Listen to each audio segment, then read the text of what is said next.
أما بعد فأعوذ بالله من الشيطان الرجيم بسم الله الرحمن الرحيم يا أيها الناس اتقوا ربكم الذي خلقكم من نفس واحدة وخلق منها زوجها وبث منهما رجالا كثيرا ونساء بارك الله لنا ولكم في القرآن العظيم ونفعنا إياكم بالآيات والذكر الحكيم معزز মুহতারাম মুসল্লিয়ানে কেরাম, আল্লাহ রাব্বুল আলামিনের পবিত্র কোরআনুল কারীম এর সূরা নিসা এর প্রথম আয়াত আপনাদের সামনে তিলাওয়াত করেছি। অত্যন্ত গুরুত্বপূর্ণ আয়াত। আল্লাহ রাব্বুল আলামিন বলতেছেন, ইয়া আইয়ুহান নাস, হে মানব সকল।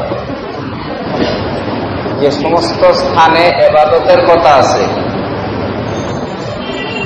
যেগুলি মুসলমানদের সাথে খাস, ওই সমস্ত ইবাদতের বেলায় আল্লাহ ইয়া আইয়ুহাল্লাযীনা আমানু বলে। রোজার বেলা ইয়া আইয়ুহাল্লাযীনা আমানু কুতিবা আলাইকুমুস সিয়াম, হে ঈমানদারেরা, তোমাদের জন্য রোজাকে ফরজ করা হয়েছে। নামাজের বেলায় আল্লাহ পাক ইয়া আইয়ুহাল্লাযীনা আমানু বলেছেন। হজের বেলায়ও আল্লাহ পাক ইয়া আইয়ুহাল্লাযীনা আমানু বলেছেন। উক্ত আয়াত যেটা আপনাদের সামনে তিলাওয়াত করেছি, আল্লাহ পাক বলছেন ইয়া আইয়ুহান নাস। এতে বোঝা গেছে উক্ত আয়াত দ্বারা আল্লাহ পাক দুনিয়ার সমস্ত সৃষ্টিকে বুঝাইতে চাইলেন। মানুষ মুসলমান হোক কিংবা কাফের হোক, হিন্দু হোক কিংবা বৌদ্ধ হোক, উক্ত আয়াতে আল্লাহ পাক সবাইকে বুঝাইতে চাইলেন। আল্লাহ বলেছেন ইয়া আইয়ুহান নাস, হে মানুষ সকল, মানব সমাজ,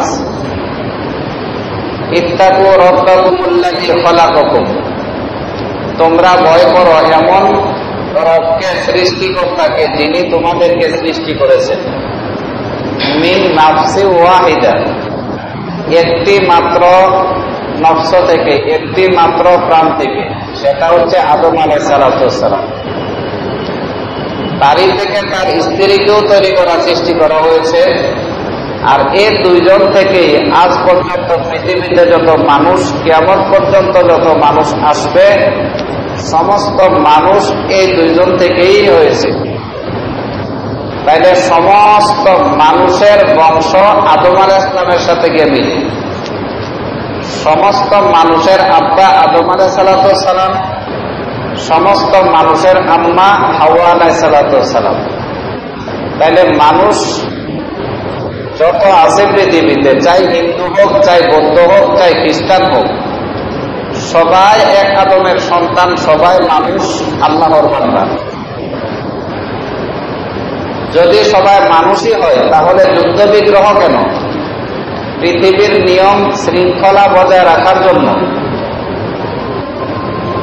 মানুষের উপরে মানুষ আইন শৃঙ্খলা প্রয়োগ করে, না হয় পৃথিবীর শৃঙ্খলা নষ্ট হয়ে যাবে। চোরকে যদি চুরির শাস্তি না দেওয়া হয়, তাহলে পৃথিবী চোর দ্বারা ভরে যাবে। ডাকাতকে ডাকাতির শাস্তি না দিলে পৃথিবী ডাকাতি দ্বারা ভরে যাবে।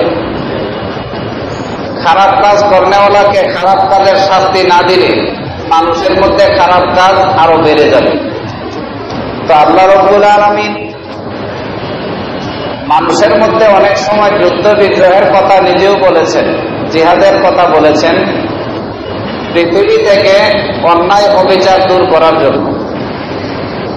জিহাদ মূলত কোন মানুষকে হত্যা করার জন্য অথবা মানুষের উপরে আল্লাহর আইন কায়েম করার জন্য নয়। জিহাদ এসেছে পৃথিবীর মধ্যে অন্যায় অবিচার দূর করার জন্য। কোন ব্যক্তি আল্লাহ মানে না, সে ইহুদি, খ্রিস্টান, হিন্দু। আল্লাহ কথা কয় না এদের কিলায় আল্লাহওয়ালা বানা। এদেরকে আল্লাহ পাক নিরাপত্তা দিয়েছেন। ব্যক্তিগত স্বার্থে পৃথিবীতে যা ইচ্ছা তা করো, তার বিরুদ্ধে তুমি যুদ্ধ করতে পারত না। আল্লাহ রাব্বুল আলামিন কোন একজন হিন্দু মুশরিক কেন এজন্য কোন মুসলমানকে বলে নাই তাকে গিয়ে কিলাইয়া তুমি মুসলমান বানাও। বরঞ্চ আল্লাহ বলছেন লাকুম দীনুকুম ওয়ালিয়া দীন, তাদের ধর্ম তারা পালন করবে, তোমাদের ধর্ম তোমরা পালন করো। তাহলে যুদ্ধটা কেন? যুদ্ধ হচ্ছে অন্যায় থেকে বাঁচার জন্য। অন্যায়টা কি? আপনার উপরে একজন আক্রমণ করবে, আপনি প্রতিহত করতে পারবেন। যে প্রতিহত করে এটার নাম হয়েছে ইসলামী জিহাদ। আমাদের নবীর জিন্দেগি কালে 80টা যুদ্ধ সংঘটিত হয়েছে। কোন যুদ্ধের মধ্যে রাসূল যুদ্ধে একদমই নিজে আগে কাফেরের প্রতি কাফেরের উপরে আক্রমণ করেছেন, কাফেরের সাথে যুদ্ধ করেছেন, এমন ইতিহাস কোথাও নাই। 80টা যুদ্ধ রাসূলের জিন্দেগিতে সশস্ত্র যুদ্ধ সংঘটিত হয়েছে। সবগুলি যুদ্ধে দেখাই আক্রমণ আসলে এটা প্রতিহত করতেন।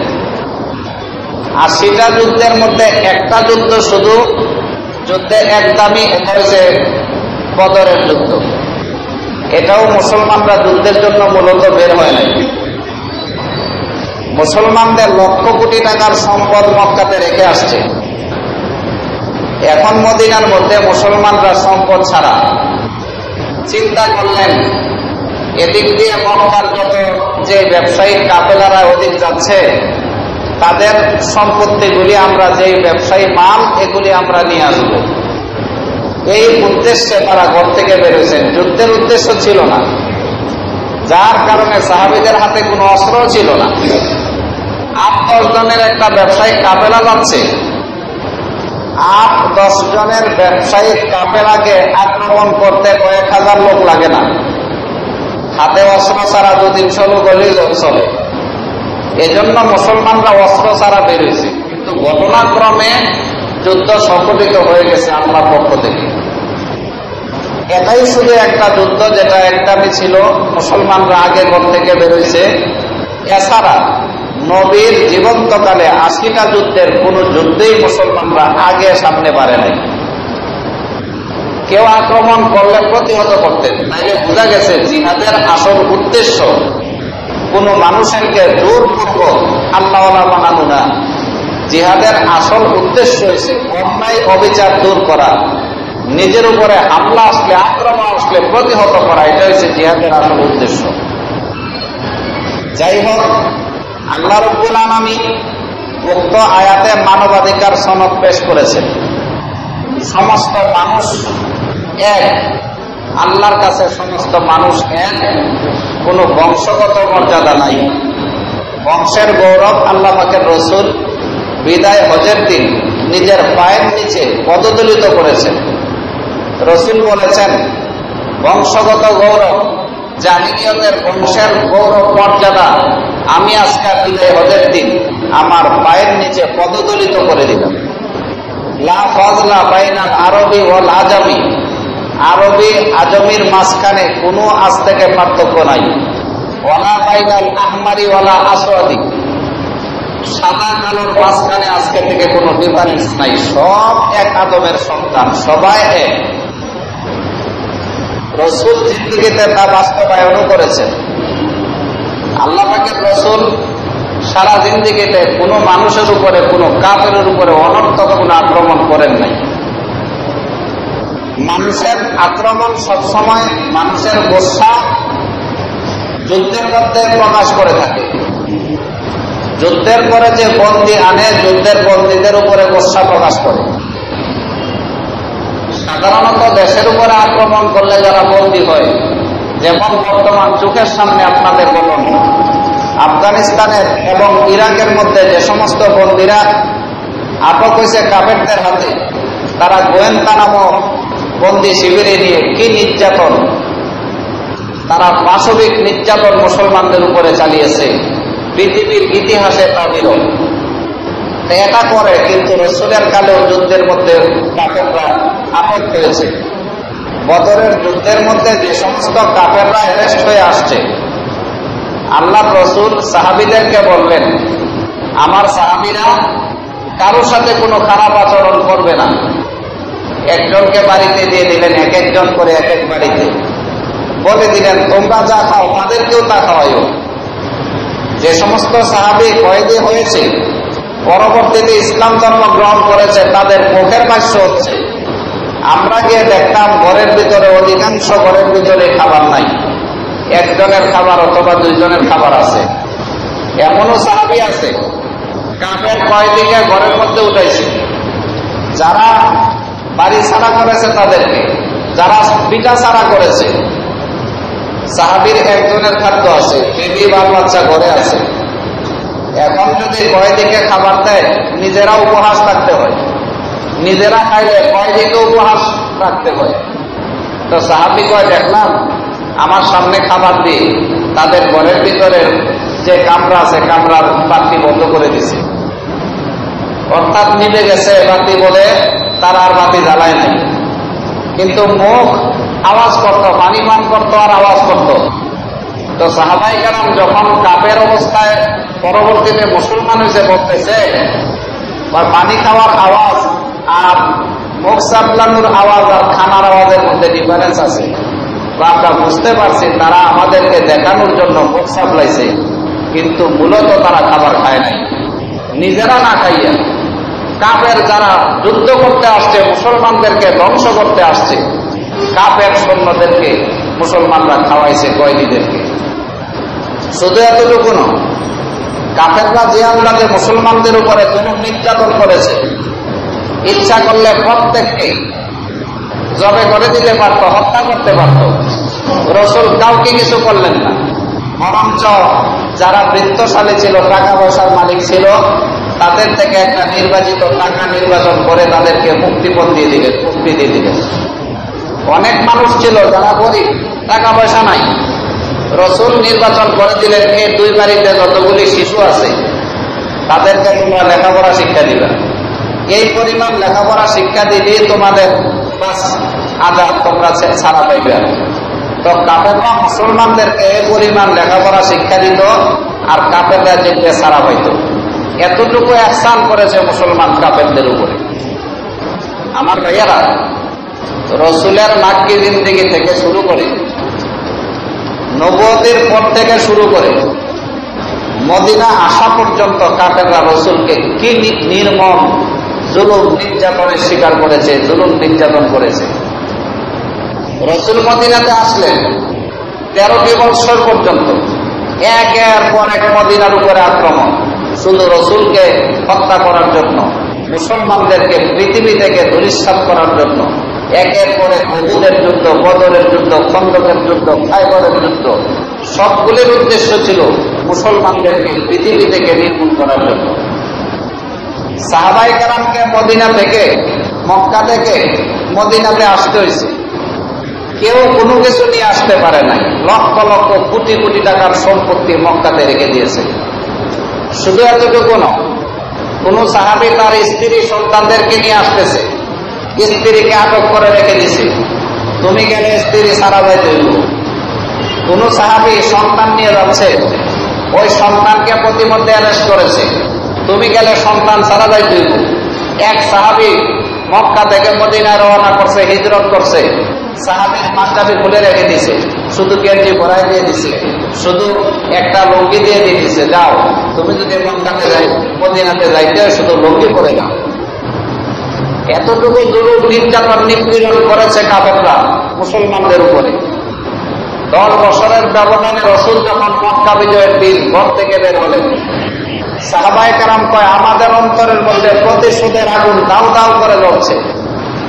আজকে চিন্তা করছি, পুরা যে 100 লক্ষ সাহাবী যদি একটা করে গাছও থাকে, মক্কার মধ্যে একটা গাছও থাকবে না, বিরান হয়ে যাবে। সাহাবায়ে কেরাম কয়, আমাদের অন্তরের মধ্যে প্রতিশোধের আগুন দাউ দাউ করে জ্বলছে। আর রাহমাতুল লিল আলামিন সাহাবীদেরকে উদ্দেশ্য করে মক্কার অদূরে ভাষণ দিচ্ছেন, হে আমার সাহাবীরা, আবু লাহাবের ঘরে যে ঢুকে যায় সে নিরাপদ, আবু সুফিয়ানের ঘরে যে ঢুকে যায় নিরাপদ, আবু জাহেলের ঘরে যে ঢুকে যায় নিরাপদ, যে অস্ত্র ছাড়া দাঁড়ায় থাকবে সে নিরাপদ, যে ব্যক্তি তোমাদের সাথে যুদ্ধ করবে না নিরাপদ, শিশুরা নিরাপদ, নারীরা নিরাপদ, বৃদ্ধরা নিরাপদ। যতক্ষণ পর্যন্ত তোমরা তোমাদের সাথে অস্ত্র ত্যাগ করতে না দেখো ততক্ষণ পর্যন্ত মানুষেরা তোমাদের উপরে নিরাপদ। সাহাবায়ে কেরাম কয়, আমাদের অন্তরের মধ্যে প্রতিশোধের আগুন দাউ দাউ করে জ্বলছে, আর বিশ্বনবী নিরাপত্তা দিতে দিতে পুরানা মক্কাই নিরাপত্তার চাদর তারা ডাকনা দিয়ে ফেলেছে। গেছে প্রতিশোধ দিতে, কিন্তু রসুল নিরাপত্তা দিছে। মানুষরা সাধারণত যুদ্ধ করলে নেতার বাড়িতেই থাকে, নেতার কথাই মান। নেতার বাড়িতে ঢুকতে পারতাম না, নেতার বাড়িতে যারা তারা সব নিরাপদ। সাধারণত যুদ্ধ করতে গেলে মানুষেরা এরকম কোন একটা আশ্রয়ের ভিতরে থাকে, কোন একটা ঘরের ভিতরে, কোন একটা গোপন জায়গার মধ্যে এরকম ভাবে লুকিয়ে থাকে। রসুল বলতেছেন তাদের ঘরের ভিতরে লুকিয়ে, গোপন জায়গাতে লুকিয়ে তাদের উপরে তোমরা আক্রমণ করতে পারবে না। সাধারণত মানুষেরা যখন দেখে দুশ্মন শক্তিশালী, নিজের অস্ত্র ফেলে দিয়ে দাঁড়ায় থাকে। রসুল বলছেন খবরদার, যে দাঁড়ায় আছে অস্ত্র ছাড়া তার উপরে আক্রমণ করতে পারবে না। যে এখনো পুরাপুরি যুবক হয় নাই, সাধারণ শিশু, তাদের উপর আক্রমণ করতে পারবে না। যুদ্ধের শক্তি যাদের নাই তাদের উপর আক্রমণ করতে পারবে না। নারীদের উপর আক্রমণ করতে পারবে না, বৃদ্ধের উপর আক্রমণ করতে পারবে না। তার বাকি থাকে কোথায়? পূর্ণ মক্কা শরীফটাকে আল্লাহ রসুল চাদর দ্বারা ঢাকনি দিয়েছেন, রহমতের চাদর দ্বারা, যাতে করে একজন মানুষও আহত বা নিহত না হয়। এত বড় মক্কা বিজয় হয়েছে, শুধু হাতে গোনা 27 জন মানুষ নিহত হয়েছে। তাও তারা যাদের ব্যাপারে আল্লাহ বলছেন যেখানে তাদেরকে পাও সেখানে হত্যা করিও। 36 জনের ব্যাপারে এমনকি বলেছে ওয়ালাবি আস্তারিল কাবা, কাবার চাদর ধরে যদি তারা কান্দে দাঁড়ায় থাকে সেখানেও হত্যা করিও তাদেরকে। এমন এমন ছাড়া পূর্ণ মক্কা বিজয় হলো, একজন মানুষ আহত বা নিহত হয় নাই। ঘটনায় আসছে, রসুল যখন মক্কা শরীফে ছিলেন, একদিন কাবার দারোয়ান ওসমান রাদিয়াল্লাহু তাআলা আনহু তখন কাবার দারোয়ান ছিলেন, ওসমান ইবনে আবি তালহা। রসুল বললেন, আমাকে একটু চাবিটা দাও, আমি একটু তওয়াফ করে আসি। চাবি চাইতে দেরি আছে, রসুলকে পেছন থেকে এত জোরে ধাক্কা দিছে, রসুল দেয়ালের সাথে লেগে মাথা ফেটে গেছে। রসুল কিছু বললেন না, এতটুকু বললেন, আজকে চাবি তোমাদের হাতে, আজকে আমি ইবাদতের জন্য আসছি, আমাকে তোমরা প্রহার করলে আগামীকাল যখন মুহাম্মদের হাতে চাবি হবে তোমাদের কি অবস্থা হবে? আলী কয়, আমি সেখানে দাঁড়াবো। এখন যদি তারা একটা কিল দেয়, চারদিকে কাফের একটা কিলের পরিবর্তে আমারও মারবো, রসুলকেও কষ্ট দিব, আমি বরদাস্ত করে রইলাম। যেদিন মক্কা বিজয়ের দিন, আলী কয়, খোদার কসম, আমি মক্কার মানুষের সমস্ত এরকম দুঃখ কষ্ট ভুলে গিয়ে শুধু আমার অন্তরের মধ্যে একটাই কল্পনা, আজকে কাবার দারোয়ানকে আমি দেখাই দিব। নবীর সেদিনের প্রতিশোধ আমি আজকে নিয়ে ছাড়ব। রসুল মক্কার গেটের সামনে গেলেন, গিয়ে সাহাবীদেরকে চারদিক থেকে এরকম ভাবে সাহাবীদেরকে দাঁড় করাই দিলেন। বললেন, মক্কার যতটা রাস্তা আছে ততটা রাস্তা দিয়ে তত দল ঢুকবে, যাতে করে কোনো মানুষ পলায়ন করতে না পারে। রসুল প্রত্যেককে বন্টন করে যে রসুল একা একা একদিকে ঢুকে যাচ্ছে। সাহাবায়ে কেরাম বললেন, ইয়া রাসূলুল্লাহ, মক্কা বিজেতা আপনি, দুশমন আপনাকে দেখলে কষ্ট দিবে, আপনি একা যাবেন না। রসুল বলছেন, আজকে আমি একা একা পুরাটা মক্কা ঘুরে বুঝাইতে চাই, মুহাম্মদ গায়ের জোরে মক্কা দখল করে নাই, একমাত্র মুহাম্মদ চরিত্রের বলে মক্কা দখল করেছে। সুবহানাল্লাহ। আলী রাদিয়াল্লাহু তাআলা আনহু সোজা দৌড়াইয়া যাইয়া সৈন্যবাহিনী নিয়ে কাবার সেই দারোয়ানকে অ্যাটাক করে ফেললেন। দারোয়ান বুঝতেও পারে নাই মুসলমানরা আক্রমণ করেছে। এত দ্রুত গতিতে গিয়ে আলী রাদিয়াল্লাহু তাআলা কাবার দারোয়ানকে আলোক করলেন, দেখে বললেন, আমারে চিনস? আমার নাম আলী। একদিন তুই রহমতের নবী মুহাম্মদ রাসূলুল্লাহ সাল্লাল্লাহু আলাইহি ওয়াসাল্লামের মাথা ফাটিয়ে দিয়েছিলি, সে কথা তো স্মরণ আছে? তার থেকে কাবার চাবি ছিনিয়ে নিলেন। তোর মতো এত বড় নাফরমানের চাবি রাখার অধিকার নাই, চাবি নিয়ে নিলেন। এক সময় চাবি নিয়ে তাকে বললেন, এখন আমার ফয়সালা এটাই, তোমাকে হত্যা করা। তলোয়ার উঁচার দিকে করলেন, পেছন দিক থেকে একজন ডাকছে, আলী রে খবরদার, তলোয়ার নিচা করবে না, যে অবস্থায় তলোয়ার আছে অবস্থায় রেখে দাও। আলী পেছনে তাকায় দেখে বিশ্ব নবী দৌড়ে দৌড়ে আসতেছে। সুবহানাল্লাহ। আল্লাহর নবী তলোয়ার নিচা করে দিলেন, দেখে বললেন, আলী রে, এমন অবস্থায় মক্কা বিজয় দেখতে চাই, একজন মানুষও আহত অথবা নিহত হয় নাই। আলী আজকে মানুষকে হত্যা করার জন্য আমরা মক্কার ভিতরে ঢুকি নাই। চাবিটা আলীর হাত থেকে নিয়ে উসমানকে দিয়ে দিলেন, এরে উসমান ইবনে তালহা, নিয়ে নাও তোমার চাবি, যে চাবি গৌরবে তুমি একদিন নবীকে কষ্ট দিয়েছিলে, যার চাবির বদলা তোমাকে চাবি দ্বারা দিয়ে দিলাম। আর কোনদিন কিয়ামত পর্যন্ত মুসলমান তোমার বংশ থেকে পর্যন্ত চাবি তালাশ করবে না। মুসলমান কি প্রতিশোধ নিলেন রাসূল? দেখে বললেন, চাবির দ্বারা তো তুমি, চাবির গরিমায় তো তুমি একদিন কষ্ট দিছো, এ চাবি তো দিলামই, তোমার বংশের মধ্যে চাবি কিয়ামত পর্যন্ত থেকে যাবে। কোন মুসলমান কিয়ামত পর্যন্ত এই চাবির গরিমা তোমার সাথে করবে না। রাসূল চলে গেলেন রাসূলের কাছে, আলী চলে গেলেন অন্যদিকে। এই কাবার দারোয়ান শেষ পর্যন্ত কাবার গেটের সামনে দাঁড়ায় দাঁড়ায় খুব জোরে সোরে কাঁদতেছে। চারদিকের মানুষ জড়ো হয়েছে। তোমাকে কি কেউ মারতে বলছে নাকি? কেউ তোমাকে ধমকি দিয়েছে নাকি?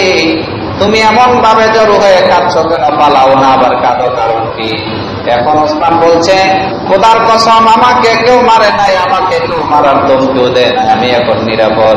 কিন্তু আমি নিজের ভুল বুঝতে পেরেছি, এত বড় মহামানবকে আমি কেন কষ্ট দিলাম? আমি আগে কেন মুসলমান হই নাই? এত বড় মহামানব যিনি, এত সুন্দর চরিত্র যার, সে তো কোনোদিন মানুষ হত্যা করতে পারে না, সে তো নবী হবে। এজন্য আমি অনুতপ্ত হয়েছি, তাড়াতাড়ি নবীর কাছে নিয়ে চলো, আমি মুসলমান হয়ে যেতে চাই। মুসলমান, এ ছিল রাসূলের আদর্শ, এ ছিল রাসূলের এরকম ভাবে মানবাধিকার, মানুষের অধিকার সংরক্ষণ করা। রাসূল যেদিন মক্কাতে ঢুকেছেন, রাসূল যদি শুধু দাড়িকে হালাইতেন, পূর্ণ মক্কা রক্তে রঞ্জিত হয়ে যেত। রাসূল একা একা ঘুরছেন, গিয়ে দেখেন এক বৃদ্ধ মহিলা বাচ্চারা ডরে আগেই গর্তের মধ্যে পালায়ন করছে। দেখে বলছে, মা, অমুক পাহাড়ের নিচে আমরা আছি, তুমি আস্তে আস্তে আসো। বাচ্চারা তো সামানাদি সারাই দৌড় দিছে। মহিলা চিন্তা করছে, ঘরের মধ্যে এই সমস্ত সামানাদি, মানুষ বৃদ্ধ হইলে টাকা পয়সার মহব্বত বাড়ে, টাকা পয়সাও সারে না, মহিলাও যায় না। চিন্তা করছে, আমি মহিলা মানুষ, আমার এখানে মারবো, টাকা পয়সা লয়ে হাঁটতেও পারে না, এত বড় গাঁথুরি এটা লয়ে যাইতেছে। তো রাসূল দেখেন একটা মহিলা গাঁথুরি সামনের দিকে যাচ্ছে। রাসূল জিজ্ঞাসা করলেন, ব্যাপার কি, তুমি গাঁথুরি লয়ে কই যাও? তুমি কি ঘুম থেকে উঠছো নাকি? 10,000 সৈন্য নিয়ে মুহাম্মদ মক্কার উপর আক্রমণ করছে, তোমার কি খেয়াল নাই? তুমি জানো না? কয় না, তুমি এত বড় গাঁথুরি আমগাতে পারো না, আমাকে গাঁথুরিটা দিয়ে দাও, তোমাকে একটু আগায় দিয়ে আসি। কয়, বুঝতে পারলাম না, তুমি আমার গাঁথুরি নিয়ে আমার থেকে কিছু টাকা চাইবে, বিনিময় চাইবে, এজন্য বুঝি গাঁথুরি নিতে চাও? রাসূল বললেন, মারে, বিনিময় চাই না, তোমার গাঁথুরিটা শুধু গর্ত পর্যন্ত পৌঁছায় দিব, এটাই চাচ্ছিলাম, এটাই চাই। ওই মহিলার খুব আশ্চর্য হয়েছে, তুমি কেমন বালা মানুষ, মক্কার মধ্যে এমন বালা মানুষ আর কে হইতে পারে? রাসূল গাঁথুরি লইয়া এই বৃদ্ধ মহিলার সামনের দিকে বাড়ছে, আর বৃদ্ধ মহিলা রাসূলকে যা ইচ্ছা গালিগুলোজ করতেছে। রাসূল জিজ্ঞাসা করলেন, তুমি কি মুহাম্মদকে কোনোদিন দেখছো? কয়, নাউযুবিল্লাহ, তওবা তওবা, যে এই ব্যক্তি আমাদের ধর্মের উপরে চুলকারি মারছে, যে ব্যক্তি মক্কার উপরে আক্রমণ করতে যাচ্ছে, তারে আমি দেখবো, আল্লাহ যেন আমার তারে না দেখায়। যত খারাপ পালা বলতে বলতে যাইতেছে, রাসূলকে কখনো গালি দিচ্ছে, অথচ রাসূল ওই কালে পূর্ণ মুসলমানদের হাতে পূর্ণ মক্কা। রাসূল যদি সামান্য একটু মোসনারা দিয়ে দেয়, মহিলার 14 গোষ্ঠী শেষ হয়ে যাবে। রাসূল পেছনে পেছনে গেলেন, যখন সেই পাহাড়ের নিকটবর্তী হলেন, এখন কাছে গিয়ে গর্তের পাশে গিয়ে ডাকলেন, ও সন্তানরা, আমি আসছি, তাড়াতাড়ি আসো, আমার কাঠুরি আলগাও। তো ছেলেরা তো রাসূলকে চিনে, উকি মেরে দেখে যে নবীর ভয়ে গর্তের নিচে পলায়ন করেছি, সে নবী মহিলার সাথে দাঁড়াবে। ডেকে বললেন, ও মা, তুমি কোন সাহসে যে মুহাম্মাদের ভয়ে আমরা গর্তে পলায়ন করেছি, সেই মুহাম্মদকে লইয়া গর্তের ভিতরে উপস্থিত হয়েছ তুমি কিভাবে মহিলা? একবার রাসূলের চেহারার দিকে তাকায়, আবার সন্তানদের দিকে তাকায়, বৃদ্ধ মহিলার চোখগুলি বেয়ে বেয়ে পানি পড়ছে। একবার রাসূলের দিকে তাকায়, এতক্ষণ পর্যন্ত কাকে খারাপ পালা বসলাম, এতক্ষণ পর্যন্ত কাকে গালি দিলাম, এত বড় মহামানবকে আমি গালি দিলাম। ছেলেদেরকে ডাকে, ছেলেরা রে, ইনি যদি মুহাম্মদ হয়ে থাকে আর দেরি নয়, তাড়াতাড়ি আয়, আমরা সবাই মিলে তার হাতে ইসলাম ধর্ম গ্রহণ করি। এমন ব্যক্তি কোনদিন মানুষের কষ্ট দিতে পারে না, মানুষ হত্যা করতে পারে না। মুসলমান, এ হচ্ছে ইসলামের মানবাধিকার, মানুষের অধিকার সংরক্ষণ করা, মানুষের অধিকার সংরক্ষণ করা। রাসূল বৃদ্ধ রমণীর খেদমত করে। হাদিসে পাকের মধ্যে আসছে, মিশকাত শরীফ এবং তিরমিজি শরীফ বিভিন্ন হাদিসের মধ্যে ঘটনাটা লিখছে। রাসূল মক্কার পাহাড়ের নিচে একটা বাড়ি ছিল, একটা মহিলা ছিল, তার কোনো পরাসাত কোনো ছিল না, মহিলাটা খুব বৃদ্ধ ছিল। রাসূল নিজে যাইয়া খাবার দাবারের ব্যবস্থা করতেন, পানির ব্যবস্থা করতেন, ঘর ঝাড়ু দিয়ে আসতেন। রাসূলের ইন্তেকাল হয়েছে, ইন্তেকালের পরে প্রায় 2 বছর খানিক হয়ে গেছে। তো ওমর রাদিয়াল্লাহু তাআলা মাথায় কথাটা আসছে, কিতারে যে মহিলাদের রাসূল খেদমত করত, এই মহিলাটার কি অবস্থা, না জানি ঘরের মধ্যে মরে মরে রয়েছে। চিন্তা করলেন, আহারে আল্লাহর কাছে কি জবাব দিব, আমরা তো রাসূলের ইন্তেকালে শোকে শোকে সব ভুলে গেছি, ওই মহিলাকেও ভুলে গেছি। ওমর রাত্রিবেলা স্মরণ হয়েছে, শুয়ে শুয়া যখন তাহাজ্জুদের নামাজ, তখন দৌড়ে গেছে মহিলার বাড়িতে গিয়ে দরজা খটখটাইলে, অথবা যখন দুপুর সকাল হয়েছে ফজরের নামাজ পড়ে গিয়া দরজা খটখটাইলেন, ভিতর থেকে আওয়াজ আসলো, দেখা গেছে মহিলা তো জীবন্ত আছে। জিজ্ঞাসা করলেন, মা তোমার কোনো কাজ টাজ আছে নি, খাবার দাবার খাইছো নি? তো কিছুক্ষণ আগে একজন যুবক এসে খাবার দাবারের ব্যবস্থা করে দিয়ে, পানি টানি দিয়ে, সব দিয়ে চলে গেছে। চিন্তা করলেন, এই যুবকটাকে, এত বড় নেককার ব্যক্তিটাকে। চিন্তা করলেন, কালকে ফজর নামাজের আগে আমি আইয়ে দেখবো ব্যক্তিটাকে, আর ফজর নামাজ প্রয়োজন হলে এখানে পরে দেখতে থাকবো ব্যক্তিটাকে। ফজর নামাজের আগেই শুরু হওয়ার, ফজরের আযান হয়েছে, দৌড়ে আসছে বাড়ির মধ্যে, আসিয়া জিজ্ঞাসা করলেন, মা তোমার ঘরে কোনো কাজ টাজ আছে নি, খাবার দাবার খাইছো নি রাত্রে? কিছুক্ষণ আগে একজন যুবক এসে সবকিছু রেডি করে দিয়ে, খাবার দাবার দিয়ে সারাদিনের চলে গেছে। ওমর আশ্চর্য হলেন, আজকে আগে চলে আসলো, কালকে একদম তাহাজ্জুদ নামাজ পড়ার আগে চলে আসলো, দেখবো যুবকটাকে। পরের দিন তাহাজ্জুদ নামাজের সময় হয়েছে, ওমর দৌড়ে আসছে, আসিয়া জিজ্ঞাসা করলেন, মা তোমার কোনো কাজ আছে নি, কাজ করতে হবে নি? কিছুক্ষণ আগে সবকিছু করে দিয়ে যুবক পানি আনার জন্য গেছে। পানি আনার জন্য যুবকটা গেছে, ওমর কয়, এই নেককার ব্যক্তিটাকে আমি দেখতে হইব। চাঁদনি রজনী, তো ওমর রাস্তার সামনে দাঁড়ায় আছে। এমন সময় দেখে একজন ব্যক্তি ওমরকে দেখার সাথে সাথে রুমালটা মাথার দিক দিয়ে ধাক্কা দিয়ে দিছে। এমন অবস্থায় মহিলা পানির কাটুরি লইয়া সামনের দিকে আসতেছে। ওমর দৌড়ে গিয়ে মাথার এরকম চেহারার কাপড় উঁচু করে দেখে ইনি হচ্ছেন ওই কালের খলিফাতুল মুসলিমিন আবু বকর সিদ্দিক রাদিয়াল্লাহু তাআলা। এ হচ্ছে মুসলমানদের মানবাধিকার সনদ। মুসলমানদের আকীদা হচ্ছে এটা। নবী আলীকে, ফাতেমাকে, হাসান হুসাইনকে নিয়ে একসাথে করলেন, বললেন, হাসান ফাতেমাকে নবীর মেয়ে হিসেবে তুমি আখিরাতে আল্লাহর সামনে বেঁচে যাবে, এমন কোন শিওর আমি দিতে পারি না। ও আলী, হাসান হুসাইন নবীর পরিবার বলে, নবীর বংশের বলে তোমরা বেঁচে যাইবে আল্লাহর কাছে, এমন কোন গ্যারান্টি আমি নবীর কাছে নাই। পৃথিবীতে যদি যত নেক কাজ করতে পারো, নেকের বিনিময়ে আখিরাতে তোমরা জান্নাত পাইবা। আর যদি খারাপ কাজ করে থাকো, আর যদি অন্যায় করে থাকো, আমি নবীও তোমাদের অন্যায়ের বিনিময়ে তোমাদেরকে পার করাইতে পারবো না। সুতরাং নিজের আমল নিজে করো। ও মুসলমান, যেই নবীর বংশের মানুষদেরকে এনে নবী একথা বলতে পারে যে আমি নবী হইয়া তোমাদেরকে আখিরাতে পার করার ক্ষমতা আমার নাই, তাহলে সে নবীর সাধারণ উম্মতের কি অবস্থা, সে নবীর উম্মতের মানবাধিকারের কি অবস্থা। আর খ্রিস্টানদের প্রধান আকীদা হচ্ছে, খ্রিস্টানদের কিতাবের প্রথম আকীদা হয়েছে মানুষের কাছে মানুষ নবী যুগ যুগ ধরে এসেছে।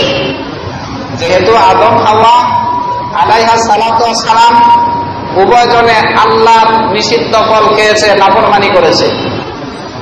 নাফরমানের বংশে নাফরমানি জন্মগ্রহণ করে। সুতরাং মানুষ নবী কোনোদিন মানুষের হেদায়েত দিতে পারে না, আল্লাহর মধ্যে রাখতে পারে না। এই জন্য আল্লাহ নির্বাচন করলেন, আমি নিজে মানব বংশে জন্মগ্রহণ করব মানুষের পাপ মোচনের জন্য। এজন্য ঈসা আলাইহিস সালাম নাম দিয়ে আল্লাহ পাক নিজে অথবা আল্লাহর তিন খোদার এক খোদা মানুষের বংশে জন্মগ্রহণ করছে। যখন দেখছে মানুষের মধ্যে মারামারি কালাগাতি, মানুষের পাপ মোচন হবে না, এখন ঈসা আলাইহিস সালাম আল্লাহর কাছে বললেন, আল্লাহ আমি তোমার সন্তান, তিন খোদার এক খোদা, সুতরাং আমি শুলিতে চড়ে পৃথিবীতে যত খ্রিস্টান আসবে অগ্রিম খ্রিস্টানদের কিয়ামত পর্যন্ত কাফারা গুনাহ হতে চাই। যার কারণে ঈসা আলাইহিস সালাম শুলিতে চললেন। শুলিতে চড়ার সাথে সাথে কিয়ামত পর্যন্ত খ্রিস্টানরা যত অবৈধ কাজ করবে, যত নাফরমানি করবে, যত মারামারি কাটাকাটি করবে, সব অগ্রিম কাফারা হয়ে গেছে, অগ্রিম মাফ হয়ে গেছে। এমন মতবাদ যে ধর্মের, তাহলে বোঝা গেছে খ্রিস্ট ধর্মটাই সন্ত্রাসের উপরে স্থাপিত, সন্ত্রাসের উপরে প্রতিষ্ঠিত খ্রিস্টবাদ ধর্মটা। যার কারণে পৃথিবীর ইতিহাসে দাজ্জালের ভূমিকা নিয়ে আজ পর্যন্ত খ্রিস্টানরা মানুষ হত্যা করতে যাচ্ছে। প্রথম বিশ্বযুদ্ধে এই খ্রিস্টানরা 1 কোটির উপরে মানুষ হত্যা করেছে। দ্বিতীয় বিশ্বযুদ্ধে 1.5 কোটি মানুষ হত্যা করেছে। শুধু এক বোমা নিক্ষেপে জাপানের হিরোশিমা নাগাসাকি প্রায় 2 লক্ষ মানুষ হত্যা করেছে। আজ পর্যন্ত পৃথিবীর আফগানিস্তানে, ইরাকের ভিতরে চারদিকে যত মানুষ হত্যা করতে যাচ্ছে সব খ্রিস্টানদের হাত। এমনকি যেখানে বর্তমানে মানুষ হত্যা করা হচ্ছে ইরাকে, আফগানিস্তানে, এমনকি যে সমস্ত স্থানে আজকে যুদ্ধ চলছে 3 ভাগের 4 ভাগের 2 ভাগ হচ্ছে নারী, 1 ভাগ হচ্ছে শিশু যাদের এখনো নিষ্পাপ। উপর থেকে যখন ঘরের উপরে আক্রমণ করে যুদ্ধ কবলিত এলাকাগুলির মধ্যে সাধারণত পুরুষেরা রাত্রিবেলা অন্য জায়গায় থাকে, গাছের উপরে, বিভিন্ন জমিনের ভিতরে, মাটির নিচে খোদাই করে, কিন্তু নারীরা আর শিশুরা, যারা নারী যারা শিশু তারা যাবে কোথায়? তারা ঘরের ভিতরে থাকতে হয়। কিন্তু আজ পর্যন্ত আমেরিকান বাহিনী, খ্রিস্টান বাহিনী, খ্রিস্টান জগৎ যত জায়গায় আক্রমণ করেছে উপর দিক দিয়ে তাদের যত বোম্বিং করে সব ঘরের উপরে পড়ে। যার কারণে 4 ভাগের 3 ভাগ, 4 ভাগের 2 ভাগ শুধু নারী তারা হত্যা করেছে এবং 1 ভাগ শিশু। ইরাকের ভিতরে 30 লক্ষ মানুষ হত্যা করেছে আজ পর্যন্ত, 1991 সাল থেকে আজ পর্যন্ত। এরকম আমাদের পাশে আফগানিস্তানের ভিতরে আজ পর্যন্ত প্রায় 1 লাখের উপরে মানুষ হত্যা করেছে, অধিকাংশ হচ্ছে নারী এবং শিশু। যেই ধর্মের প্রতিষ্ঠিত হয়েছে সন্ত্রাসের উপরে, সেই ধর্মকে আজকে আমরা গুরু ভেবে তাদেরকে আমরা তাদের গোলামিতে আমরা লিপ্ত হয়ে গেছি। এক শ্রেণীর মূর্খ মুসলিম প্রধানরা তারা মনে করে মুসলমানদের মধ্যে সন্ত্রাসী আছে, কাফেরদের মধ্যে সন্ত্রাসী নাই। এই আফগানিস্তানের মধ্যে আক্রমণ করেছে কোন সন্ত্রাসীরা? প্রথম বিশ্বযুদ্ধে কোটি মানুষ হত্যা করেছে কোন মুসলমানে? দ্বিতীয় বিশ্বযুদ্ধে কোটি মানুষ হত্যা করেছে কোন বিশ্বযুদ্ধে? 66 লক্ষ মানুষ সোভিয়েত আন্দোলনে সমাজতন্ত্র মতবাদ কায়েম করতে গিয়ে 66 লক্ষ মানুষ হত্যা করেছিল কোন মুসলমানে? এরকম ভাবে পুঁজিবাদ কায়েম করতে গিয়ে প্রায় 1/2 কোটি মানুষ হত্যা করেছিল কোন মুসলমানে? পৃথিবীর কোন মুসলমানে একটা গ্রামের মানুষকে সকলে হত্যা করেছিল? এমন ইতিহাস কোথায় পেয়েছিল? আজ পর্যন্ত বর্তমান সমাজে 200 সন্ত্রাসী আক্রমণ হয়েছে বিশ্বের মধ্যে। তার মধ্যে 138টি সন্ত্রাসীর সাথে জড়িত হয়েছে সরাসরি খ্রিস্টান জাতি, 65টি সন্ত্রাসীর সাথে জড়িত হয়েছে ইহুদি জাতি, আর 27টার সাথে জড়িত মুসলমান জাতি, তাও সন্দেহযুক্ত। 138টি সন্ত্রাসীর সাথে জড়িত খ্রিস্টান জাতি সন্ত্রাস হল না কপাল পরা মুসলমান নেতার নজরে। 65টি সন্ত্রাসীর সাথে জড়িত ইহুদি জাতি সন্ত্রাস হল না। আর সন্দেহযুক্ত 27টি সন্ত্রাসের তালিকার মধ্যে মুসলমানরা সন্ত্রাস হয়ে গেল পৃথিবীর বুকে। আজকে এ সমস্ত মূর্খনে তারা মুসলমানদের উপরে ইঙ্গিত করে, অথচ ইতিহাস তালাশ করেন এই খ্রিস্টানদের ধর্মটা প্রতিষ্ঠিত হয়েছে সন্ত্রাসীর ভিত্তিতে। ইহুদিরা তো জাতিগত সন্ত্রাস, যাদেরকে আল্লাহ পাক বলেছেন কত নবীকে তারা হত্যা করেছে ইতিহাসে নাই। আল্লাহ পাক তাদের হত্যার কতলের বর্ণনা করতে গিয়ে বলেন, নিজে বলেছেন লুইনাল্লাযীনা কাফারু আলা লিসানি দাউদ ওয়া ঈসা ইবনে মারইয়াম, তারা মানুষ হত্যায় পৃথিবীর 1 নম্বর, যার কারণে তাদেরই নবী দাউদ আলাইহিস সালাম নিজের মুখে কিয়ামত পর্যন্ত অভিসম্পাত করেছেন। ঈসা আলাইহিস সালাম যাকে তারা নবী মানে কিয়ামত পর্যন্ত অভিসম্পাত করে গেছেন, শুধু করেছেন এমন না, লুইনা মজহুলের শিকার, এটা পড়তেই থাকবে যতদিন পর্যন্ত পৃথিবীতে একজন ইহুদি জীবন্ত থাকবে ততদিন পর্যন্ত তাদের উপরে ঈসা আলাইহিস সালাম এবং দাউদ আলাইহিস সালামের লানত পড়তে থাকবে। এত বড় লানতের শিকার হয়েছে একমাত্র কারণ তারা মানুষ হত্যা 1 নম্বর। আমাদের 2 নম্বরের সূরা বাকারা, তুচ্ছ একটা ঘটনাকে কেন্দ্র করে পুরা সূরার নামকরণ করা হয়েছে সূরা বাকারা। কত লক্ষ লক্ষ ঘটনা ঘটে, কোন ঘটনা কোরআনের মধ্যে আনে নাই। একটা বাকারা, একটা গরু জবের ঘটনা, এটা কোরআনের মধ্যে এনেছেন। ঘটনাটা তুচ্ছ, কিন্তু ইহুদিদের সম্পূর্ণ চরিত্র এখানে বর্ণনা করা হয়েছে। এক ব্যক্তিকে ইহুদিরা সকালবেলা হত্যা করেছে, রাত্রিবেলাকে হত্যা করেছে। ইহুদি নেতা সহ ইহুদির গ্রামের যত মানুষ আছে সকালবেলা আসিয়া এই হত্যাকারীর কাছে আসি এমন কান্না শুরু করছে, আরে মানুষ হত্যা করলো কেড়ে, এমন ভাবে হত্যা করছে কেড়ে, যারা হত্যা করছে তারাই সকালে কান্দা শুরু করছে। পরিবারের মানুষ কি কান্দবে, এর থেকে বেশি কান্দা শুরু করছে তারা। পরবর্তীতে আল্লাহর পক্ষ থেকে মুসা আলাইহিস সালামকে নির্বাচন করছে, তুমি যাও সেখানে গিয়ে হত্যাকারীকে নির্বাচন করো। আজ পর্যন্ত পৃথিবীতে যত হত্যা হচ্ছে, মানুষ হত্যা ইহুদিরা করে, কান্দেও দিয়ে তারা মানব সেবার নাম দিয়ে, মানবাধিকারের সনদের নাম দিয়ে, মানবাধিকারের কথা কইয়া তারাই হত্যা করে। আজ পর্যন্ত পৃথিবীতে যত বোমাবাজি হয়, এমনকি বাংলাদেশ সহ অধিকাংশ বোমাবাজির মধ্যে ইসরায়েলের মেসাজ জড়িত, অধিকাংশ। আফগানিস্তানের মধ্যে আমরা দেখি দিনের পর দিন বোমাবাজি হচ্ছে, নাম বলে তালেবানদের, মূলত এগুলি ইহুদিরা জড়িত। এরকম পৃথিবীর যে সমস্ত স্থানে, ইরাকের মধ্যে প্রতি মাসে প্রতিদিনে বোমাবাজি হচ্ছে, নাম হচ্ছে ইরাকের সাধারণত যারা যুদ্ধ করতেছে তাদের। আচ্ছা, তালেবানদের যে এলাকার ভিতরে আজ পর্যন্ত একটা বোমাবাজি হলো না।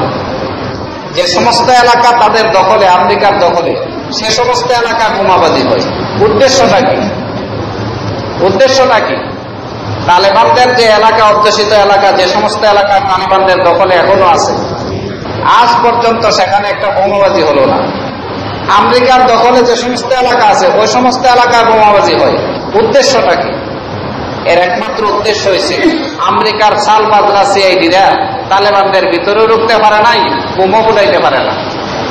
দখলে যে সমস্ত এলাকা, এই সমস্ত এলাকা তো তাদের দখলেই, যার কারণে সমস্ত এলাকা গোপন ভাবে বোমা ফুটাইয়া নাম করে তালেবানদের, নাম করে মুসলমানদের, যাতে করে মানুষেরা বুঝে মুসলমানরা সন্ত্রাস, মুসলমানরা বোমাবাজি করে। মুসলমানরা বোমাবাজির সাথে জড়িত নয়। আজ পর্যন্ত বাংলাদেশে যতগুলি বোমাবাজির ঘটনা ঘটেছে, চ্যালেঞ্জ করতে পারবো আপনাদের সাথে, পূর্ণ বাংলাদেশের সমস্ত রাজনৈতিক দলের সাথে আমি চ্যালেঞ্জ করতে পারবো, কোন ঘটনার সাথে মুসলমানদের জড়িত নয়। শায়েখ আব্দুর রহমান, বাংলা ভাই, এদের সাথে মেসেজের সাথে সম্পর্ক, এদের সাথে ইহুদিদের সাথে সম্পর্ক, এদের সাথে এনজিওদের সাথে সম্পর্ক। যে সমস্ত বোমাবাজ আজ পর্যন্ত বাংলাদেশের জমিনে ধরা খেয়েছে, কোনটার সাথে মুসলমানদের সাথে জড়িত নয়, সবগুলি গোপন সিআইডি অথবা এনজিওদের সাথে জড়িত। তালাশ করে দেখে মুসলমানদেরকে নাম দেওয়া হচ্ছে বদনাম করার জন্য। এই ইহুদি জাতি, খ্রিস্টান জাতি যুগ যুগ ধরে মানুষ হত্যা করে আসছে, আর তারা মানুষ হত্যা করে, সকালবেলা হত্যা করে, রাত্রি হত্যা করে, সকালেকে কামটা, এটা হয়েছে তাদের জন্মগত অভ্যাস।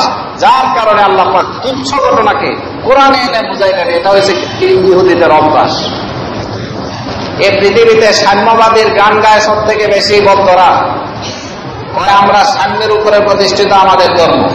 জীব হত্যা মহাপাপ, যাদের নিকটে জীব হত্যা মহাপাপ, সাম্যের গান যারা গায়, আজকে দেখেন বার্মার ভিতরে কিভাবে মুসলমানদেরকে হত্যা করা হচ্ছে। জানোয়ার কেউ মানুষ এভাবে হত্যা করে না। কয়েক বছরের ব্যবধানে 300 বছর যে আরকানের ভিতরে মুসলমানরা হুকুমত করেছে, 350 বছর যে মুসলমানরা সেখানে হুকুমত করেছে, সেখানে বর্তমানে 17-18% মুসলমান, অথচ 50% মুসলমান গেল কোথায়? 50% মুসলমানকে তারা এরকম ভাবে মিডিয়ার সামনে নিয়ে হত্যা করেছে। আজ পর্যন্ত এমন ইতিহাস আজকে মুসলমানদের সামনে করছে। মুসলমানদেরকে বেঁধে নিচে দিয়ে আগুন জ্বালায় দিচ্ছে। হাজারো মুসলমানদেরকে রেখে একের পর এক মিডিয়ার সামনে তাদেরকে হত্যা করছে। মুসলমানের সন্তান একটা গত 15 দিন আগে মিডিয়াতে দেখেছি, মুসলমানের একটা ছেলে 1 বছর কি 1.5 বছর বয়স, এখনো হাঁপুর পারে। কুকুরকে বাচ্চারা যেরকম টানিয়ে হেঁচড়ায় নিয়ে যায়, একটা মুসলমানের সুন্দর বাচ্চাকে গলাতে রশি লাগাইয়া তাদের টানিয়ে নিয়ে যাচ্ছে। আর বার্মার বিভিন্ন বৌদ্ধরা সামনে নিয়ে আনন্দ করছে। ছেলেটাকে যখন অনেক পর্যন্ত লম্বা সময় পর্যন্ত অনাহারে রয়েছে, এ বাচ্চাটার সামনে পানি দিয়েছে। কুকুর যেরকম ভাবে পানি পান করে বাচ্চাটা ক্ষুধার্ত অবস্থায় সেখান থেকে পানি পান করতেছে। এমন ইতিহাস পৃথিবীর আর কোথায় আছে? এমন ইতিহাস আজকে যারা জীব হত্যা মহাপাপ বলে, তাদের কাছে এই ইতিহাস। মাকে হত্যা করে, মার হত্যা করে রেখে দিয়েছে, সে মার হত্যা করে এরকম ভাবে সন্তানকে সেখানে দুধ পান করতে দিচ্ছে, সন্তানকে এরকম ভাবে হত্যা করছে। ছোট বাচ্চাদেরকে গলা টিপে হত্যা করা হচ্ছে। এমন ইতিহাস বার্মার মধ্যে আজকাল প্রকাশ পাচ্ছে। হিন্দুরা আজকাল মুসলমানদের উপরে কর্তৃত্ব করতে চায়। গুজরাটের আক্রমণ আপনি নিজ চোখে দেখেন, সাংবাদিকরা এখনো এই সমস্ত ফটো রেখেছে। মহিলাদের স্তন কাটিয়া এরকম ভাবে আনন্দ মিছিল করেছে। মহিলাদের পেট থেকে বাচ্চা বের করে এ বাচ্চাকে এরকম ভাবে লাঠির মধ্যে ঝুলাইয়া তারা মিছিল করেছে পুরা বিশ্বের মিডিয়ার সামনে। আজকে যারা পৃথিবীর মধ্যে সব থেকে বেশি মানুষের অধিকার হরণ করে, তারা এই পৃথিবীর মানবাধিকার এরকম দাবি করে, মানুষের অধিকারের জন্য আন্দোলন করে দাবি করে। আর যারা পৃথিবীর মধ্যে সব থেকে বেশি মানুষের অধিকার দিয়েছে, তাদেরকে আজকে পৃথিবীর মধ্যে সন্ত্রাস বানাতে চাচ্ছে। ঠিক কিনা? দেখেন একটু তালাশ করে পৃথিবীর মধ্যে কত অন্যায় অবিচার হচ্ছে। সবগুলির মূলে কাফেররা। মুসলমানরা কাকে হত্যা করতে যাচ্ছে? মুসলমানরা এমন জাতি, নবীর মেয়েকে, নবীর সন্তানকে পর্যন্ত বলে নবীর সন্তান হয়েছে, বাঁচার অধিকার নাই, বাঁচার মতো এমন অধিকার নাই। যদি তুমি নেক কাজ করে থাকো, নেক কাজ তোমাকে বাঁচাবে, যদি বদ কাজ করে থাকো, নবী তোমাকে বাঁচাতে পারবে না। এই হচ্ছে মুসলমান জাতি। যুগ যুগ ধরে মুসলমানদের উপরে নির্যাতনই করে যাচ্ছে। এই খ্রিস্টানরা দেখেন, ক্রুসেডের নাম বলে 350 বছর পর্যন্ত ক্রুসেডার যিনি সর্বপ্রথম তাদের পাদ্রী পপ ঘোষণা করেছে মুসলমানদেরকে হত্যা করা বৈধ এবং মুসলমানদের এলাকা পৃথিবী থেকে ছিন্ন করতে হবে। তারা ঈসা আলাইহিস সালামকে মানে না, সুতরাং পৃথিবী থেকে মুসলমান নির্মূল করতে হবে। ধর্মযুদ্ধ সর্বপ্রথম ঘোষণা দিয়ে পৃথিবীর চারদিকে যেখানে তারা পেয়েছে মুসলমানদের সেখানেই শহীদ করেছে। এমনকি শুধু সিরিয়ার ভিতরে, শাম দেশের ভিতরে 80,000-এর উপরে মুসলমান শহীদ করেছে। জেরুজালেমের ভিতরে মাত্র কয়েকদিনে 10,000-এর উপরে মুসলমান শহীদ করেছে। কিন্তু মুসলমান আজকে কিভাবে মুসলমানকে বলে সন্ত্রাস জাতি। সালাহউদ্দিন আইয়ুবী সেই দেশের প্রধান, যিনি ক্রুসেডের ঘোষণা করছেন, সে প্রধান নিজে কসম খেয়েছে, আমি সালাহউদ্দিন আইয়ুবীকে বাইরে নিজের হাতে তাকে হত্যা করব। আল্লাহর কসম খেয়েছে, যীশু খ্রিস্টের কসম খেয়েছে। ঘটনার পরিপ্রেক্ষিতে সালাহউদ্দিন আইয়ুবীর কালে ওই পোপ এবং ওই বাদশাহ দুজন অ্যারেস্ট হয়েছে। ইসলাম সাম্যের কথা বলে তার বাস্তব প্রমাণ। সালাহউদ্দিন আইয়ুবী এত উদার ছিলেন, এই বাদশাকে কিছুই করলেন না। যখন বাদশার দল পরাজিত হয়েছে, ঠিক কোনো এরকম ভাবে কোনো শর্ত ছাড়া, কোনো কিছু ছাড়া সেই বাদশাকে সালাহউদ্দিন আইয়ুবী মুক্তিপণ ছাড়া ছেড়ে দিলেন। আর যে পাদ্রী, যার কথা মতো লক্ষ কোটি মুসলমানকে হত্যা করেছে, সে পাদ্রীকে মুক্তিপণ নিয়ে ছেড়ে দিয়েছেন, কিছুই বললেন না।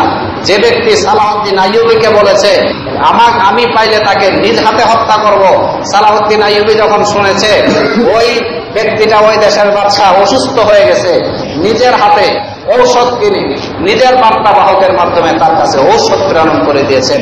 এই হচ্ছে মুসলিম জাতি, এরা হচ্ছে মুসলমান। ওমর রাদিয়াল্লাহু তাআলা একবার দাওয়াত দিলে এক কাফের দেশের রাজারা, তো ওমর রাদিয়াল্লাহু তাআলা আনহুকে তারা চিনে না। ওমর তাদের কাছে গেলেন, যাওয়ার পরে হাদিয়া উপঢৌকন দেওয়ার পরে ওমর বেরিয়ে আসবেন। তারা সবাই পরামর্শ করছে, ওমর যখন হাদিয়া নিয়ে যায়, বাইরের যত অস্ত্রওয়ালা আছে তাদেরকে বলছে, যদি হাদিয়া নিয়ে যায় একজন ব্যক্তি, তারই হত্যা করবে। ওমর স্বর্ণের একটা উপহার দিয়েছে, তারা ওমর স্বর্ণের উপহারটা নিয়ে দেখেছে। তখন কিছু খ্রিস্টান পণ্ডিত, যারা এই চক্রান্ত বুঝেছে, পণ্ডিতের সামনে দিয়ে যাইছে আর ওমরকে বলতেছে, ওমর, মানুষ যেভাবে আসে সেভাবে যায়। এতটুকু কথা বলে পণ্ডিতটা চলে গেছে। ওমর চিন্তা করলেন, কথাটা কেন বলল? মানুষ যেভাবে আসে মানে জন্ম হয় আবার খালি হাতে যায়, এটা তো এমন ঘটনা। ওমর বুঝতে পারলেন, অবশ্যই পণ্ডিত আমাকে কথা বলেছে, যেভাবে আসে সেভাবে যায়, অর্থাৎ হাদিয়া ছাড়া তুমি খালি হাতে আসছো, সুতরাং বিদায়টাও তোমার খালি হাতে হওয়া চাই। ওমর কে বললেন, দেখেন, আমাদের ঘরের মধ্যে খুব যুদ্ধ হয় এগুলি নিয়ে, আমার সাথে আবু বকর আছে, আমার সাথে এরকম ভাবে আমার সাথে আলী আছে, ওসমান আছে, তারা আমরা সবাই একই ধরনের, 4 জন যারা আছি তারা হচ্ছে সবাই একই ধরনের, এগুলি নিয়ে কিলাকিলি মারামারি হইব।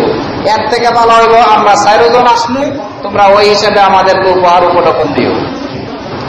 কাফেররা মনে করছে এক গুলিতে 4 জন শিকার করবো, ভালো হয়েছে, সবাই খুশি হয়েছে। হাদিয়া দিয়া ওমর খালি হাতে চলে যাচ্ছেন, তার ওমরকে হত্যা করে নাই। ওমর যখন পৌঁছে গেলেন মদিনাতে, তখন পাদ্রী গিয়ে তাকে এই কথা বুঝাইলেন, আপনাকে এজন্য বলছি, আপনাকে মারার জন্য তারা সাজেশ করেছিল।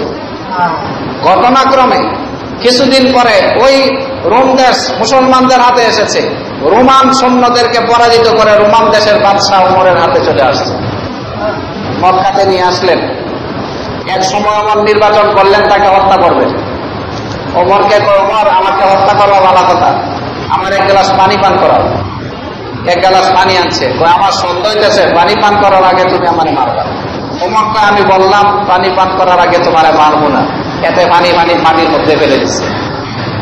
মাটির মধ্যে ফেলে দেওয়ার সাথে সাথে মাটি তো পানি খেয়ে ফেলছে। এখন তো ওমর পানিও আমি খাইতে পারতাম না, আর তুমি নিজে ওয়াদা করছো পানি খাওয়ার আগে মারতে পারতাম না, সুতরাং তুমি কিভাবে মারবা? ওমর রাদিয়াল্লাহু তাআলা এত বড় জালেমকে পর্যন্ত নিঃশব্দ মুক্তি দিয়ে দিলেন। এ হচ্ছে ইসলামের সাম্যবাদিত্ব। আমার মুসলমান ভাইয়েরা, আজকে মুসলমানদেরকে সন্ত্রাস বলা হয় কোন উদ্দেশ্য করে? যেদিকে তাকায় সেদিকের মধ্যে আজকে কাফেররা মুসলমানদেরকে হত্যা করতেছে। প্রথম বিশ্বযুদ্ধে কত মানুষ হত্যা হইল, দ্বিতীয় বিশ্বযুদ্ধে কত মানুষ হত্যা হইল। ভিয়েতনামের মধ্যে নিজের স্বার্থ প্রতিষ্ঠার জন্য সেখানের ভিতরে প্রায় 50 লক্ষ মানুষকে হত্যা করেছে এই কাফেররা। তারপরে তারা সন্ত্রাস নয়। আল্লাহ পাক বলতেছেন, মুসলমানদেরকে সাম্যবাদিত্ব শিক্ষা দিয়েছেন, মানবাধিকার মুসলমানদেরকে শিক্ষা দিয়েছেন। আল্লাহ বলেছেন, ইয়া আইয়ুহান নাস, হে মানুষেরা, ইত্তাকুল্লাহ, আল্লাহকে ভয় করো, আল্লাযী খলাকাকুম মিন নাফসিন ওয়াহিদা, যিনি তোমাদেরকে একটা নফস থেকে সৃষ্টি করেছেন। এই নফস থেকে তার স্ত্রীকে সৃষ্টি করেছেন।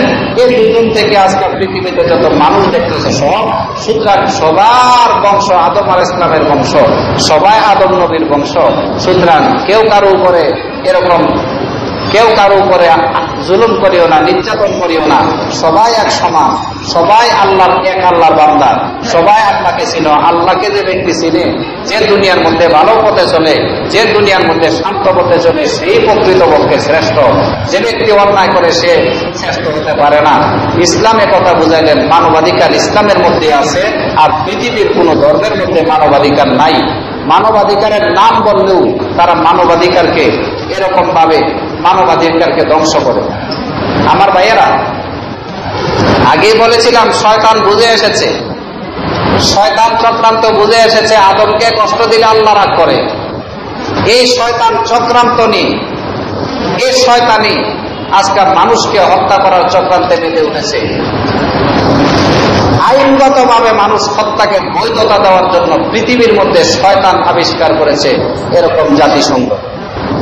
জাতিসংঘের আবিষ্কারের যে সমস্ত ধারাগুলি খুব সুন্দর, কিন্তু জাতিসংঘ বর্তমানে ইহুদি নাসারাদের পুঁজিবাদের গোলামে পরিণত হয়েছে। জাতিসংঘ প্রতিষ্ঠিত হয়েছিল পৃথিবীর মানুষের শান্তি, পৃথিবীর মানুষের মর্যাদা উন্নত করার জন্য, পৃথিবীর যুদ্ধ বন্ধ করার জন্য, পৃথিবী থেকে অস্ত্র নির্মূলের জন্য। জাতিসংঘ মূলত প্রতিষ্ঠিত হয়েছে পৃথিবী থেকে অস্ত্র নির্মূলের জন্য। এই জাতিসংঘকে কেন্দ্র করে পৃথিবী থেকে অস্ত্র নির্মূল করবে তো দূরের কথা, দেখেন যে সমস্ত পুঁজিবাদ এলাকা আছে, আমেরিকা, ব্রিটেন, লন্ডন, ইসরায়েল, তাদের কাছে একের পর এক অ্যাটম বোমা তৈরি করতেছে। তাদেরকে কিছু বলতেও রাজি না। ইরানের মধ্যে সামান্য একটু কিছু তৈরি করতে চায় না, বরঞ্চ তারা এরকম বিদ্যুৎ সরবরাহ কাজে কিছু সেখানের মধ্যে পারমাণবিক যন্ত্র তৈরি করতে যাচ্ছে। সেটার উপরে তারা জাতিসংঘকে নিয়ে ইরানের গলা চিপে ধরতে চায়। অথচ তাদের মধ্যে দিনের পর দিন অস্ত্রের প্রতিযোগিতা চলছে আমেরিকা, ব্রিটেনের ভিতরে। সেখানে কিছুই বলে না। যদি আফগানিস্তানের মধ্যে তালেবানরা একটা কুকুরকেও মারে, জাতিসংঘ গিয়ে এখানে মায়া কান্দা কান্দে, আহারে এ কুকুরটারে কত কষ্ট করে লালন পালন করছে, এটারে কত কষ্ট করে শিখাইছে, এমন একটা কুকুর হত্যা করেছে।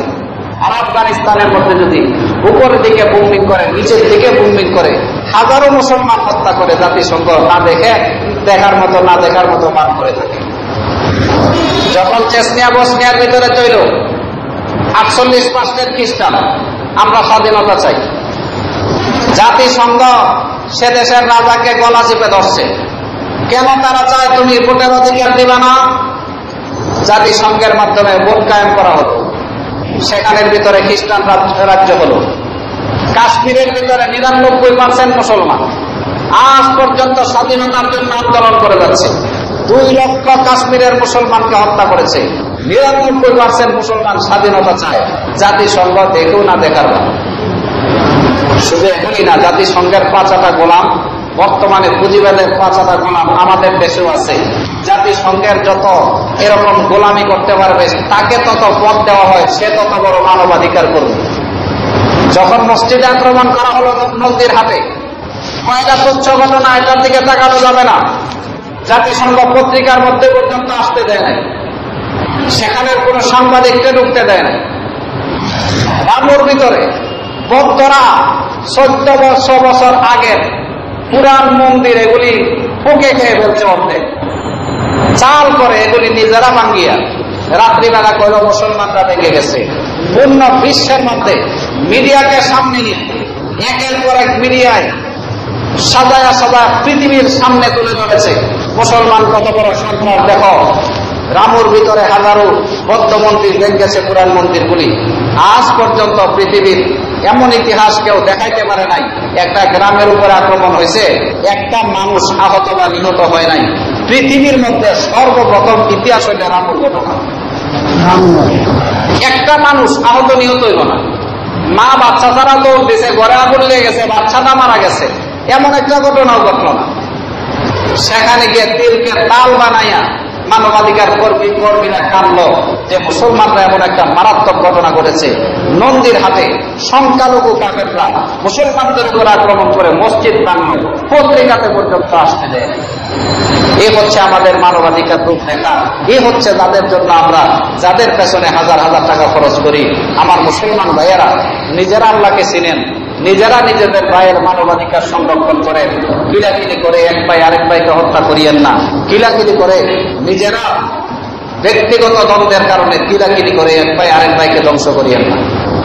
আজকে আমার বুঝে আসে না, যে মারতেছে যে মরতেছে দুজন মুসলমান, যে মারতেছে যে মরতেছে দুজন এক গ্রামে, বাপ দাদার কোনো দ্বন্দ্ব নাই, ভাই ভাইয়ের কোনো দ্বন্দ্ব নাই, তার থেকে কোনোদিন এক পয়সা চায় না।